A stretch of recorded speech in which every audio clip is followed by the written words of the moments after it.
Ash Williams was just a normal guy with good friends and wanted to have a great time at the cabin. It's all he wanted. But it all changed in one night. All it took was a sudden shift to turn his perfect getaway into a literal living hell, and the people that he loved into monsters that wished more than anything to tear him apart. I'm Ryan Does, and in this episode, we are unraveling Sam Raimi's 1981 masterpiece, The Evil Dead, through the lens of personal apocalypse. We will explain this further with our guest, but this conversation is going to be all brought through the lens of what happens when everything goes wrong. What happens when everything collapses around you, and how do you walk away from an experience at the cabin in the woods? Now, my guest is a returning friend, a very experienced podcaster, and one of the representatives for an event that I will be attending later on this year called Theology Beer Camp. It's my good friend, Josh Patterson. Josh, we're going to talk about Evil Dead today, but we're also going to talk about Beer Camp and the theme of Beer Camp this year, the event that we've both been going to for quite a few years now. Maybe introduce yourself, tell people what you find yourself doing, that's how you phrase it on Rethinking Faith, and also what is Beer Camp, maybe a little bit about the event that we are both a part of. Yeah, sure. So thanks for having me back, Ryan. Always fun to hang out. Anytime. Yeah, it's always good, dude. Who is Josh Patterson? Host the Rethinking Faith Great question. podcast. What do I find myself doing? Hosting the Rethinking Faith podcast. I'm a theology and philosophy nerd. I read a lot. I talk to nerdy people. I have nerdy friends who I love dearly, including Ryan Does. So it's always fun to be in conversation, and we get to talk about horror movies, which is something else that I like.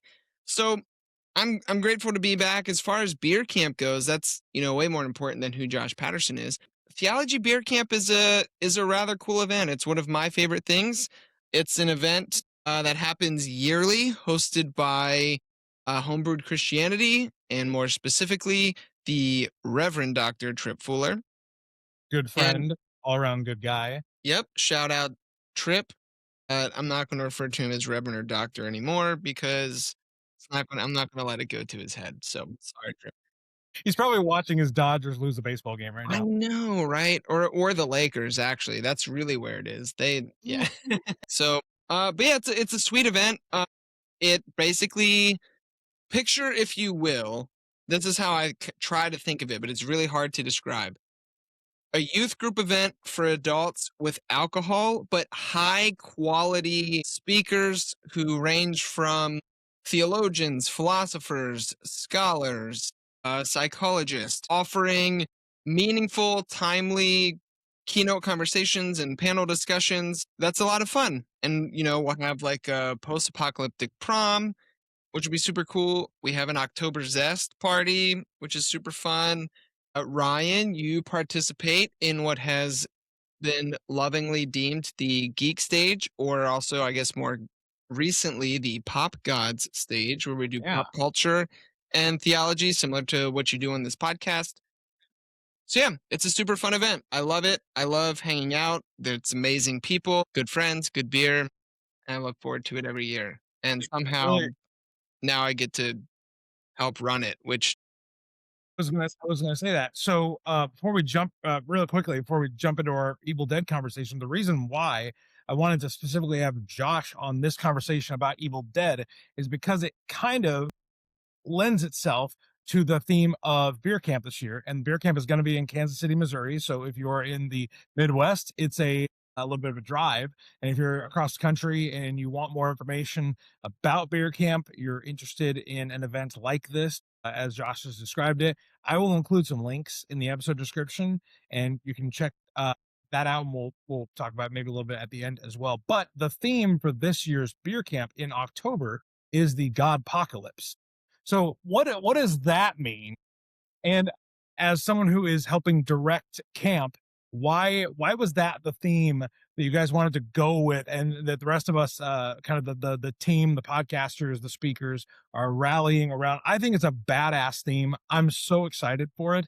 The artwork, if you are just not familiar with this event and this concept, the artwork is spectacular. for this. Like, I want it tattooed on my body somewhere. But just real briefly, Josh, like, tell us maybe a little bit about the theme and why maybe the theme would resonate with someone checking out this conversation. Yeah, absolutely. So as you mentioned, it's Theology Beer Camp, the God Podcalypse edition. And God Pod is what we call the kind of, the broadly theological podcasts that participate in camp are God Pods. And so it's a play on that and Apocalypse. And I mean, why it would be like Josh gestures broadly at the state of the world. Josh gestures broadly. Here is why. That'll be Picture, good if for you will. audio. Yeah. Turn on your television for 5 minutes and you'll understand why. But no, like the post-apocalyptic theme resonates deeply with a lot that's going on currently, but also it's rather popular within the whole pop culture bit, which is something that gets tied into Theology Beer Camp, you know, as a whole as well.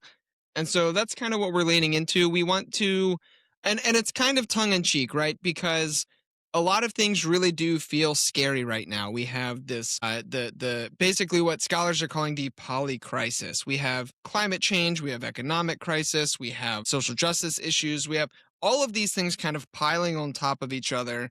Always a war going on Wars going somewhere. on, people getting blown up. Democracy arguably is, facing perhaps the largest threat it ever has in the history of the United States. And so we want to acknowledge that while also giving into despair. Yeah, And I so love that's kind of the vibe. We want to acknowledge, it. hey, things suck, but also maybe things can get better. Maybe there's hope or something like that. So that's kind of why the theme is there. We want to encourage people to come together in a time of separation and polarization, you know, not, you know, despite the thing or not, what is it? In spite of the things that are Yeah, happening, in but spite of yeah, yeah, not, yeah. yeah, But yeah. to kind of recognize them together, come together in solidarity, have fun, but also take these things seriously and seek to find a better world and way forward together. So that's kind of the vibe. I love it. I think it's perfect for beer camp. When you told me about the theme, I was like, well, spectacular. I'm wanting to dig more into horror movies and their themes and what they could teach us about the real world and analyzing them in that vein. So I think it's a perfect way to kind of bridge my two loves of pop culture and a little bit of scholarship, a little bit of nerdy discussion about how it can be better. And as we're getting closer to uh, beer camp in October, I was like, oh my gosh, there's so many horror movies with apocalyptic themes. And very, very soon, there's going to be another movie in the Evil Dead franchise coming out. Evil Dead Burns comes out this summer. So I thought, hey, I need to cross a major one off my list that I have never seen. So usually at the start of this conversation, I ask who my guest is and what they find themselves doing, but also how they were introduced to the film we're about to talk about. You and I both watched this for the first time. And I think that's very appropriate because, much like Ash, we get dropped right into a situation that gets really wild Right. really fast. And so I'm very excited to talk about Evil Dead, and we will do more of these apocalyptic conversations along the way, just to kind of sprinkle in a little bit of beer camp. Maybe if you're interested in this event, you can get a small taste of what our stages are like and what the conversations in general feel like, and the tone and the posture that people bring to them. But for those of you that came for an Evil Dead conversation, I want to give you a little bit of information, and then we will jump into picking Josh's brain about what happens when everything goes wrong, especially through the lens of Ash Williams in this movie. So, Evil Dead had its world premiere October 15th of 1981 at the Redford Theater in Detroit, Michigan. Its wide theatrical release would come about a year and a half later, April 15th of 1983. It had a few different European releases in between there, but this was an independent film that was slowly gaining traction like the snowball going down the hill. And it became this massive thing, and it put us one certain man on the map, and his name is Sam Raimi. Now, the horror genre is kind of defined by a few different names. Sam Raimi is one of them. And this was his impetus, his entrance into the wider horror genre, redefining several different things, especially how comedy is used in a horror movie. This movie stars Ellen Sandweiss, Richard Dominicore, Betsy Baker, Teresa Tilly, and the man, Bruce Campbell. I had been told Evil Dead was amazing for a long time. I've been told Bruce Campbell was amazing for a long time. And I didn't disagree, but I also didn't know. So I watched it for the first time for the lead up here. And I posted one thing on Instagram. I was like, I just watched Evil Dead 1981 for the first time, and I get it. I totally get it now.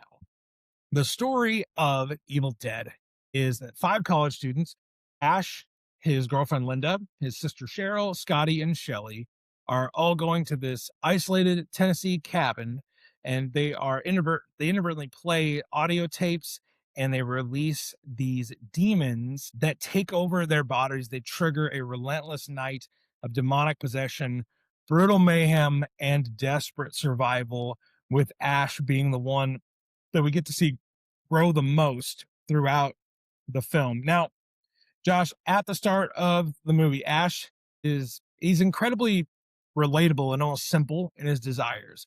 He just wants to get away for a cheap weekend, a quiet moment with his girlfriend, a fun trip with his friends, like things that all of us want. His desires were, if they were any less relatable, we probably would care about him. But in your opinion, like what makes Ash and his friends like relatable at the beginning of this? Because the situation gets very unrelatable almost immediately. This is a very short film, so it gets unrelatable very quickly.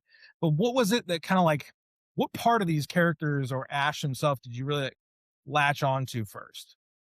Yeah, I mean, at the outset, they're in the car together and driving, you know, going on vacation, which is something that I love to do. I have some of my fondest memories come with, fun vacations that I've had with friends. And yeah, they're basically looking like, I guess they comment on, hey, we have like this like cheap getaway. It's going to be fun. We're just going to go away. We're going to hang out with their friends, people we love.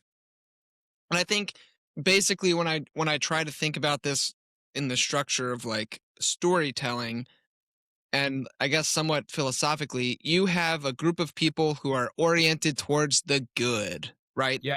They want to have fun, they want to be with people they love, they want to, etc., have a good time. And so I think that's what the relatable thing is we all want that. I don't know about you, but I could really use a vacation with friends right now and Totally. probably also 6 months ago. And, maybe I need one like every other week or something like Honestly, not to purposely like go back to beer camp, but if I could have beer camp like every 4 or 5 months, yeah, that would do my soul a lot of good, because be a good. lot of my best friends I only see once, twice a year, and getting that time away does. I agree with you. I have most of my people in my life, I would say, are oriented towards the good. So when we are together, we as a group and as a community, we orient ourselves to the good. And that is what I see like in its purest form with these friends going off to the cabin. They're oblivious to the worries, the struggles, Mhm. God forbid, the horrors that await them at this cabin.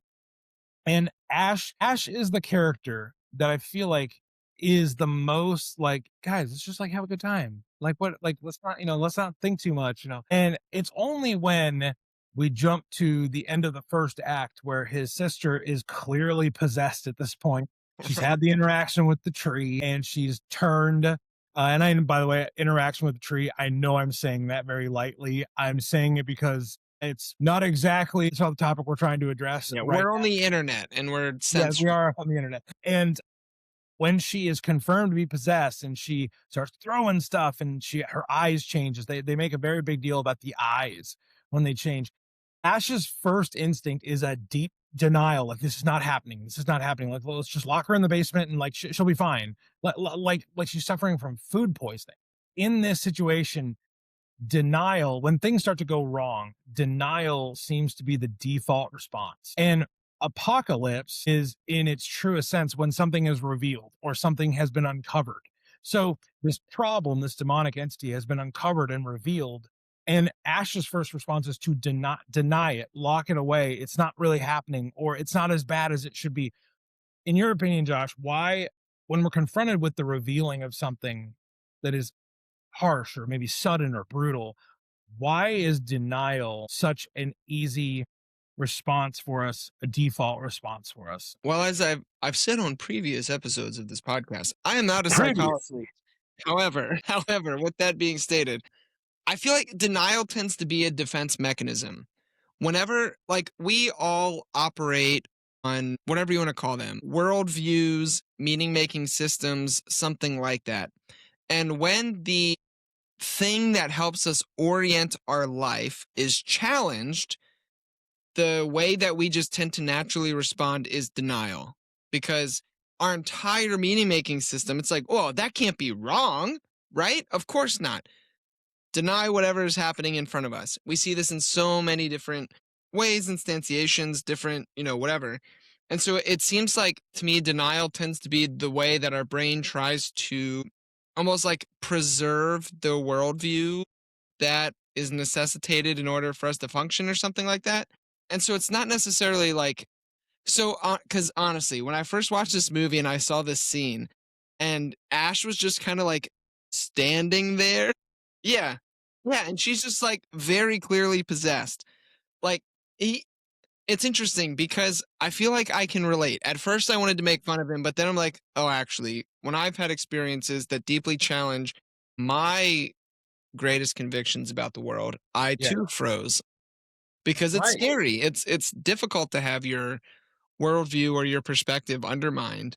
And so I think denial makes sense in the face of, I guess, essentially what was like some kind of like metaphysical emergency for Ash. Yeah, like in that moment, I think like looking back, a lot of us and maybe even it's a movie going thing. You're like, oh come on, like these old movies, like you should be like an '80s action hero. I think it's what makes Ash a great protagonist is that he doesn't automatically do the thing that we wish we could do retroactively. Hmm. Because I bet you a lot of, especially guys, would look at that and be like, come on, bro, just start swinging the axe, man. It's like, no, he's frightened because this entire weekend, his security system, his safety, his comfort completely got destroyed like that. And it's his sister. Like, it's not like a stranger. It's not like he walked into a random cabin and this woman just started screaming at him and, like saying he's going to drag him to hell or something like that. It's the fact that it's someone he loves, someone he's close to. And she just like literally demonically turns on him and he is like a deer in the headlights. And I think that reaction is so much more relatable than the whole like, well, brother's got to do what he's got to do. Groovy, man. Like, just like that's not, I don't think that's realistic. And when you Hmm. say denial, like pushing the change in reality, pushing it away makes sense. I think there's no truer thing like in those moments. It does make sense. Hmm. Hmm. No, absolutely, man. And I mean, I can say that experientially, like, regardless of kind of situation that you want to place that in, like, I know when, so I grew up kind of in like a more conservative Christian kind of foundation. And when things started to come to the forefront that would kind of challenge that, the initial response on my part was denial or to write them off or to ignore that Yeah. because again, it was Pushed away. yeah, push away, challenging that very system. So I'm with you. I think it is a more natural human response to be shocked, to deny, to not have it all figured out, not to just swing the axe, as you were saying. It is much more relatable and realistic.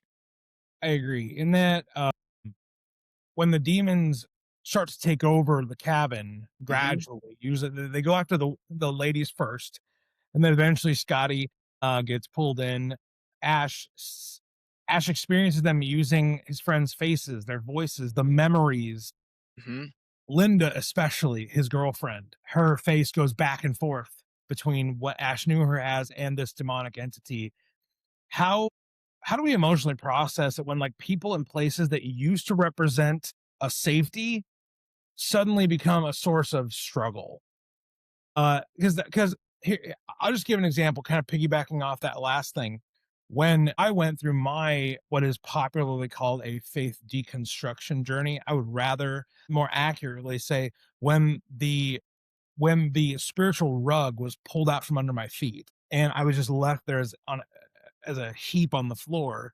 The people that said they were with me, the community that said they loved me, became very, very unloving and very not with me. So a place of safety, a place of comfort became a place of struggle.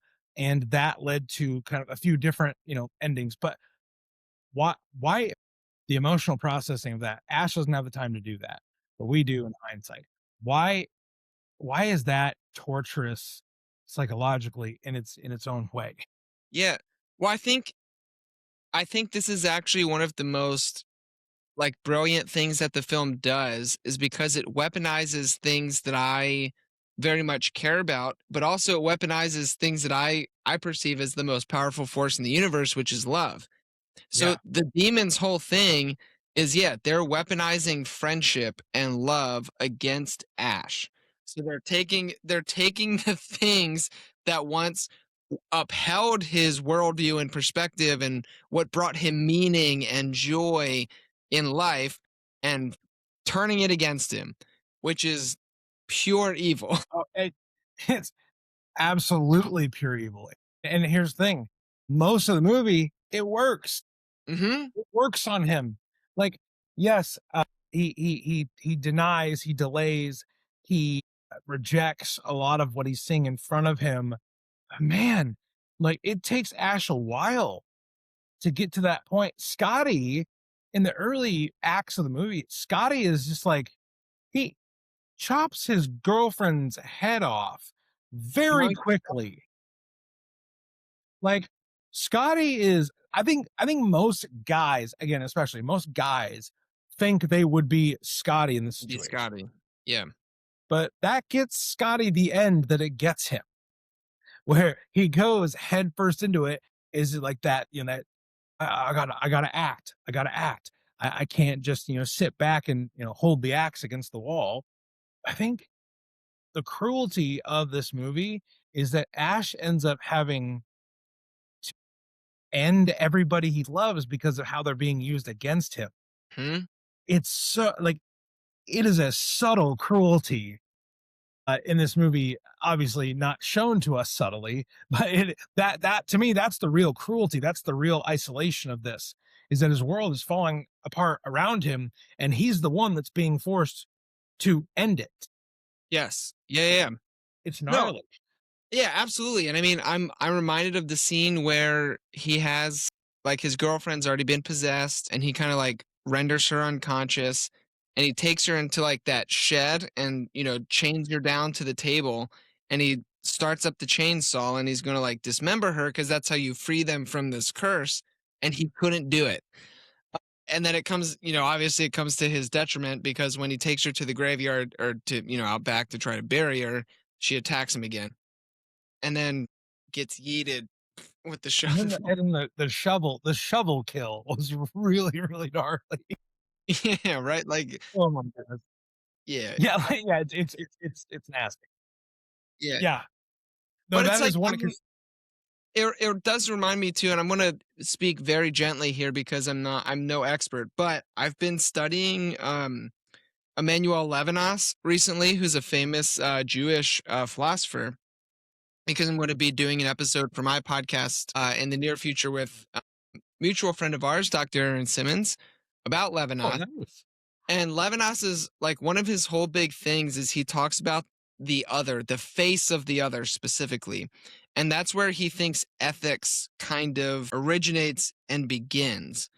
And so one of the things that's interesting about this movie is that when you literally pervert the face of the other, it's kind of like this in a Levinas sense, it's like an anti ethical violence because Huh.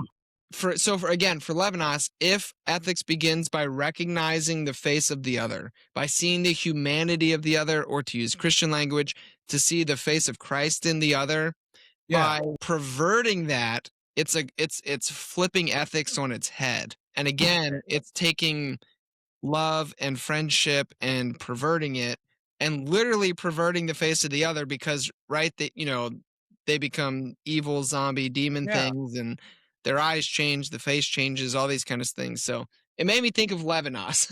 It's not a full fleshed out thought, but maybe you should talk to Aaron Simmons. He'll clear that up for everybody.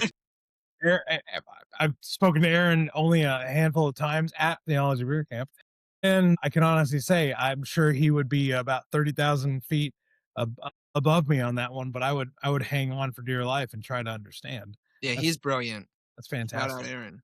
Yeah. In the movie, as the isolation intensifies, Ash's mind goes through this fracture.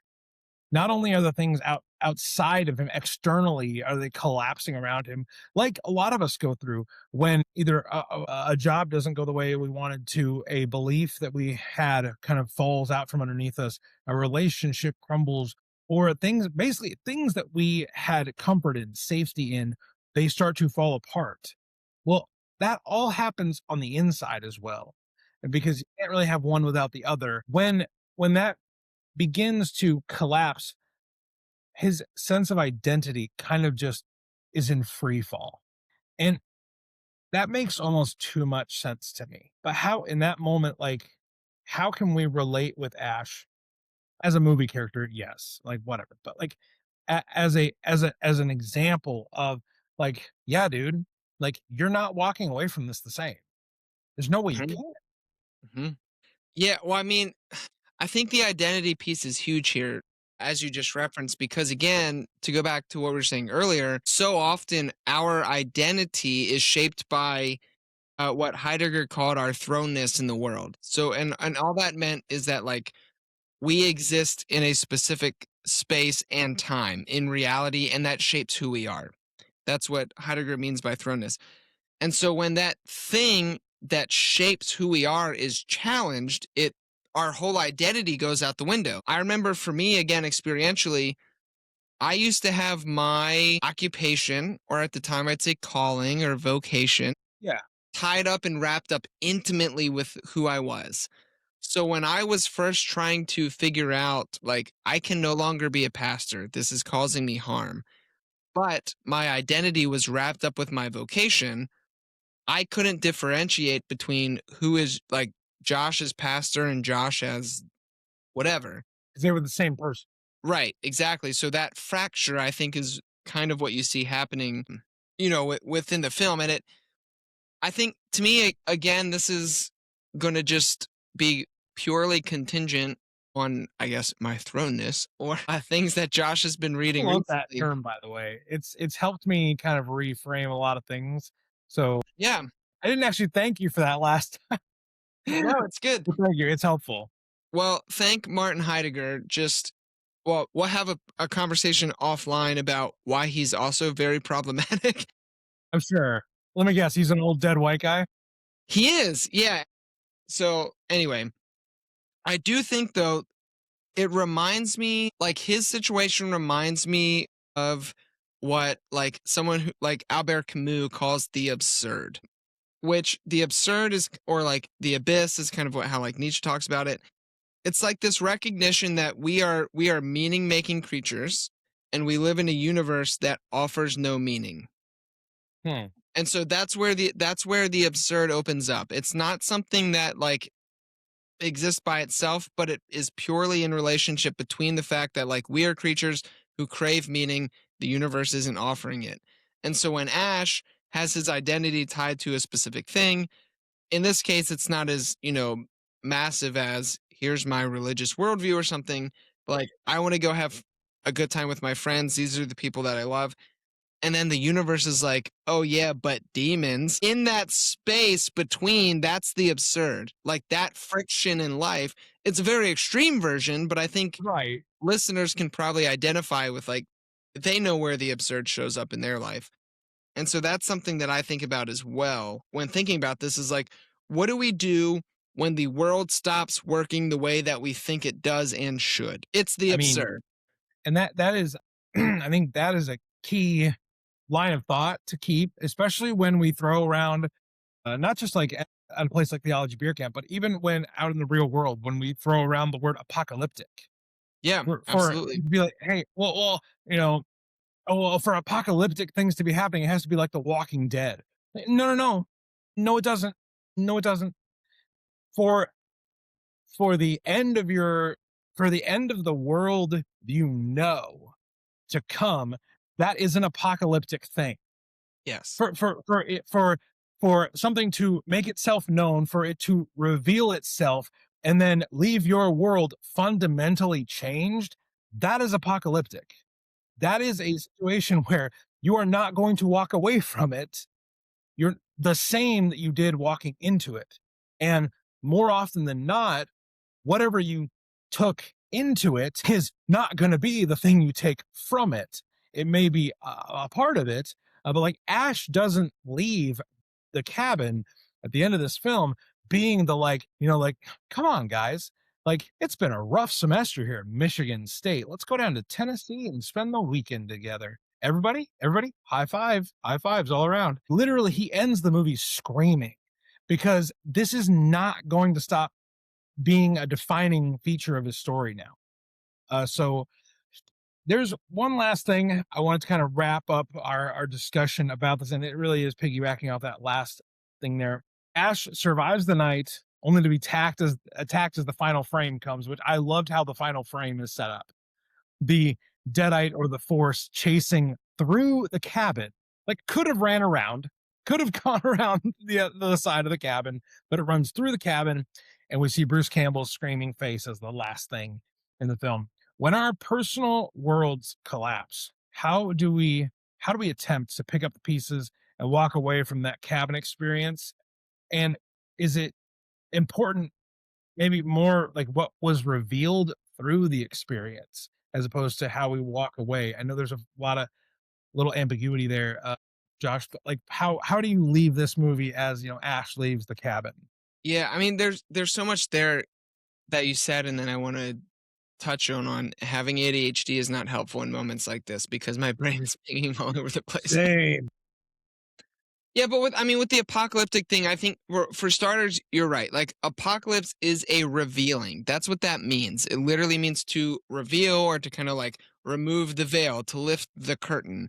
So apocalypse doesn't necessarily mean like the fucking world is ending or blowing up or whatever, but it does mean, I like how you phrased it. Your understanding of the world is shifting or changing or whatever. That's an apocalyptic event. And in life, you know, these kind of things happen, right? This is like what a midlife crisis is, or maybe Right. Yeah. something, that commonly happens within the kind of the tradition that you and I came out of, Ryan, is maybe one finds himself early on in a relationship in purity culture. They get married very early on. And then, they get into a point later in life where they're realizing those things aren't working anymore. And a fracture happens within the relationship. Like that, unfortunately, is very common. That's an apocalyptic event in that it's a revealing, a challenging of the worldview. And so I think you know that happens a lot. And what I like about Ash though is that it reveals somewhat of an honesty about what's happening, and Yeah. that's what's really challenging. And I think that's kind of the gift of Camus, if you're willing to lean into it, is in the face of the absurd, in the face of the apocalyptic, you can be in denial, which he was at the beginning of the film, Right. or you can move into some kind of like revolt or like, Yeah. but nevertheless. So like this is Camus' whole point. Like you must picture Sisyphus happy. For those who don't know, Sisyphus is, cursed by the gods to push a boulder up a hill for eternity. And like once he gets it to the top, it rolls back down and he has to do it again. And Camus' point is like life is like that. The absurd is like that. And so for Ash, he's wrestling with that. He comes face to face with the absurd. And then at first he's in denial, which Camus would call philosophical suicide. And then by the end of the film, he's kind of moved into a place of revolt where he's saying, no, nevertheless, I'm going to push back. And he finally Yeah. gets into that space. And I think that's kind of the invitation that Apocalypse offers up is like, yeah, you could give up. You could just bail. Camus would say that's a terrible idea, that's giving up in the face of the absurd, and that rather what we should do is be stubborn enough to continue, to be stubborn enough to imagine Sisyphus happy, to revolt, to say, yeah, but nevertheless, we're going to carry forward. And this is all turned into a therapy session of what Josh Patterson is currently telling himself in his own apocalyptic experience. Well, I think what's great about this is we'll keep this vague to how do you say save the identities of the innocent. But like Josh and I are very good friends, and we vent to each other about these honestly these apocalyptic moments in our lives that it reveals something deeper about us. And I think It does. one thing that I appreciate about Ash is not a standard 80s action hero protagonist.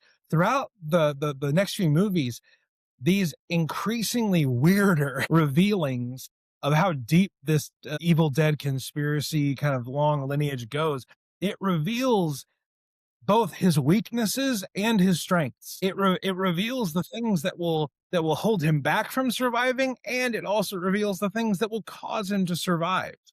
That is what I found so incredibly uh, endearing about the character was Ash's weaknesses are on full display.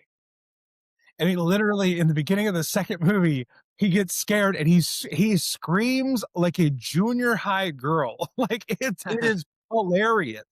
But then he also like he comes to grips with like the fact that he has to cut his own hand off with a chainsaw. So he's able to do both. Like he is a duality. He's a complex character.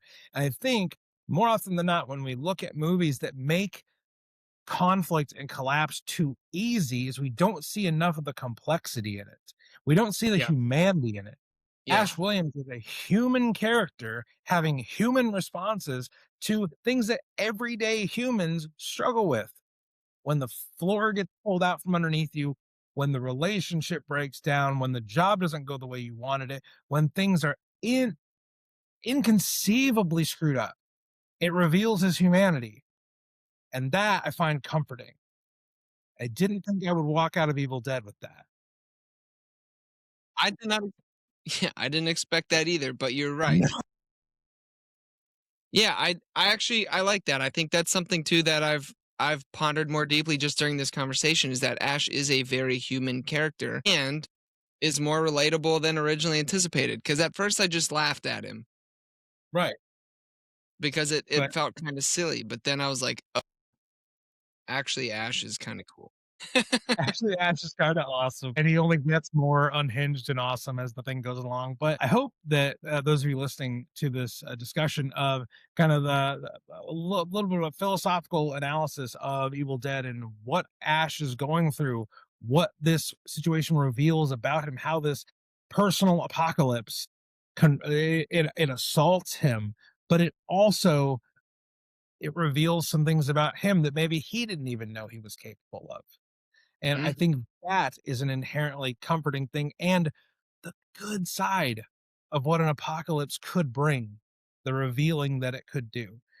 But Josh, real quick before we head out, I just want real briefly, like just maybe remind people about Theology Beer Camp and what kind of like why these kind of conversations happen there and why it's not a scary environment for conversations like this to happen that have ambiguity and vagueness. And that's why I love it. But anything else you'd like to say about Beer Camp before we hop aboard our old beater car and we try to get there before the bridge goes out? Yeah. Yeah, I mean, people can go to theologybeer.camp to snag tickets, but I mean, I don't know. It's an amazing place where these kind of conversations do happen. And Theology Beer Camp is unique in that it is not trying to offer you this is the answer. And like this year, again, the theme is the God apocalypse. So we're all wrestling with these kind of major revealings together and recognizing that like none of us as individuals have the answer, but that when we come together and we're able to hear different voices and perspectives, that we get further along the road trying to make sense of things than when we just try to like make a go of it on our own. And I think too, I mean the people at camp, I mean the trip foolers of the world are people who like Ash give me kind of the courage and willingness to keep going, to keep asking questions, to keep seeking answers, even if we are never guaranteed certainty, right? Kind of have that revolting spirit that nevertheless the picture Sisyphus happy kind of vibe, I think fits with beer camp very nicely. And if even if none of that philosophical nerdy shit vibes with you, just come hang out with people who don't suck, that Right. recognize that they are humans, that the world is difficult, that life is scary, and sometimes we need to laugh, we need to have a good time, not to ignore the world, but to recognize it fully for what it is and join together to say, Just live on. nevertheless, we shall carry on. So There are a that's what lot of beer camp does for me. experiences at beer camp. Yeah. There are a lot. Resilient people who know how to fight and they know how to laugh. So if that interests you, there's links in the episode description for all that. You can check out Rethinking Faith as well, Josh's awesome podcast. If you did connect with the nerdy shit, well, this was like an appetizer, and there's like 5 courses every episode over there. So you can definitely go check that out. We'll put that link in the episode description as well. But everybody, thank you for enjoying this conversation. I hope you enjoyed it. I hope you enjoyed Evil Dead. I hope the concept of apocalypse makes you lean in and not lean back, because I do believe it can be a good thing for the humanity and all of us. But just remember, even if the horrors persist, so can we.